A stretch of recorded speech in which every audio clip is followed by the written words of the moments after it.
प्रश्न संख्या 1 से 3 दिए गए परिच्छेद पर आधारित हैं। परिच्छेद पढ़ने की आवश्यकता नहीं हो, आपके सामने होगा, आपके पास होगा। परिच्छेद महात्मा गांधी राष्ट्रीय ग्रामीण रोजगार गारंटी कार्यक्रम के बारे में चर्चा करता है, कुछ तथ्य कुछ जानकारियां प्रस्तुत करता है। तो हम सीधे प्रश्न पर आते हैं। प्रश्न संख्या 1, इस परिच्छेद द्वारा सर्वाधिक महत्वपूर्ण संदेश क्या दिया गया है? 4 विकल्प दिए गए हैं। विकल्प ए, राज्यों द्वारा मानव संसाधनों की प्रभावी उपयोगिता हेतु श्रम की मांग बढ़ाने की आवश्यकता। विकल्प बी, विश्व बैंक से मान्यता प्राप्त होने के बावजूद मनरेगा एक अल्पप्रयुक्त कार्यक्रम है। विकल्प सी, सरकार को किसानों के पलायन के प्रति अधिक सहानुभूतिपूर्ण होने की आवश्यकता है। और विकल्प डी, मनरेगा की अधिक प्रभावी उपयोगिता हेतु कमियों को दूर करने की आवश्यकता है। इस प्रश्न के उत्तर के लिए यदि हम परिच्छेद पर विचार करें तो पता चलता है कि विकल्प ए, बी और विकल्प डी तीनों में सही तथ्य दिए गए हैं, किंतु पूछा गया सर्वाधिक महत्वपूर्ण संदेश, जो एक प्रकार से केंद्रीय भाव या मुख्य केंद्रबिंदु पूछा गया है।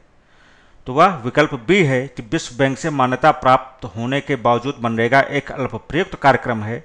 मान्यता कैसे प्राप्त है यह प्रारंभ में दिया गया है, और अल्पप्रयुक्त कार्यक्रम है किस तरह से, कैसे, ये सारी चर्चा दूसरे अनुच्छेद में और पहले अनुच्छेद में मिलाकर की गई है। तो प्रश्न का सही उत्तर विकल्प बी है। अगला प्रश्न, प्रश्न संख्या 2, निम्नलिखित कथनों पर विचार कीजिए। 2 कथन दिए गए हैं। कथन 1, मनरेगा अधिसंख्य किसानों का सहारा है लेकिन राज्य इसकी पूर्ण क्षमता का उपयोग करने में लापरवाह है।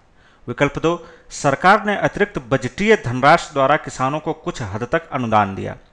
आपसे पूछा यह गया है प्रश्न कि दोनों विकल्पों में दिए गए दोनों कथनों में से कौन सा कथन सही है, या कौन से कथन सही हैं, या दोनों ही कथन सही नहीं हैं।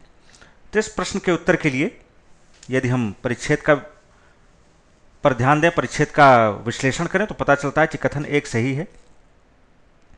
और इसके लिए हम परिच्छेद की इन पंक्तियों पर विचार कर सकते हैं कि विश्व बैंक का इस कार्यक्रम और इसके प्रभाव पर इंडिया डेवलपमेंट अपडेट के भाग के रूप में आए संक्षिप्त वक्तव्य में अभी तक के विकास से सहमत होते हुए हाल के अनुभविक शोध ने खुलासा किया है कि मनरेगा ने फसल और मौसम के बीमा के अभाव में कुछ राज्यों में देर से ही सही गरीब परिवारों के लिए प्रभावी स्थानापन्न का कार्य किया है। कथन 2 सही नहीं है, क्योंकि इसके लिए हम इन पंक्तियों पर विचार कर सकते हैं कि यह इस कार्यक्रम के लिए घटते परिवेश से स्पष्ट है। जैसा कि वित्त मंत्री द्वारा अब स्वीकृत किया गया है, फिर भी इसके समाधानार्थ केवल अतिरिक्त बजट संबंधी समर्थन का वादा राजस्व की उपलब्धता की शर्त के साथ किया है, और राज्य सरकारों को धन हस्तांतरण करने में विलंब होता है, जो प्राय विलंब से मजदूरी भुगतान करती हैं। इससे पता चलता है कथन 2 सही नहीं है। तो प्रश्न का सही उत्तर विकल्प ए है। अगला प्रश्न, प्रश्न संख्या 3, पूछा गया है कि मनरेगा के लिए न सिर्फ बेहतर प्रशासन की आवश्यकता है बल्कि एक वाक्यांश के रूप में दिया गया है, और इस वाक्यांश को पूरा करने के लिए वाक्यांश के रूप में 2 कथन दिए गए हैं आगे, और आपको बताना कि दोनों कथनों में से जो कि वाक्यांश के रूप में दिए गए हैं कौन सा कथन सही है, या दोनों ही कथन सही हैं, या दोनों ही कथन सही नहीं है। तो हम पहले कथन पर आते हैं प्रश्नांश के रूप में। कथन 1, कि विशेषीकृत कार्य के माध्यम से उत्पादक पर संपत्ति के निर्माण की भी है। कथन 2, लोगों को आगे आने और सहभागिता करने हेतु प्रोत्साहन और शिक्षा देने की भी है। इस प्रश्न के उत्तर के लिए यदि हम परिच्छेद पर विचार करें, विशेषकर दूसरा अनुच्छेद, जिसमें यह उल्लिखित है कि निश्चित रूप से अधिकाधिक सुधारों को लागू करने की आवश्यकता है।